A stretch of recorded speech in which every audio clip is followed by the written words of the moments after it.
حبايبي ام اسلام، حيرة كل يوم هنفطر ايه؟ تعال نعمل فطار خفيف وسهل وموجود في كل بيت.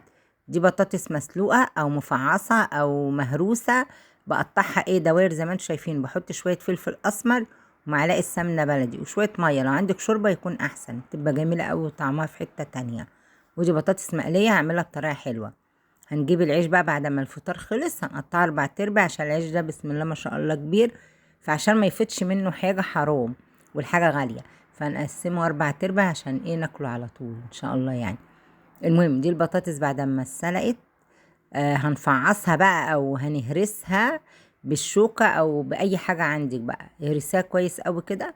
انا ماما كانت بتقول نفعصها، انا بفعصها زي طريقة ماما. المهم بعد ما خلصناها هنحطها في الطبق اهو، ونحطها. نجيب بقى ايه تاني بقى؟ البطاطس اللي هي المتحمرة دي، ممكن تعملها بطماطمايه وفص توم، تبقى طعمها حلو يعني، وتنفع غدا وتنفع عشاء. اهي بعد ما عملنا البطاطس التانية اللي هي المقلية دي بالثوم والطماطم اهو، فضيتها في طبق زي ما انتوا شايفين كده. ناقص ايه بقى في الطبلية؟ ناقص ايه؟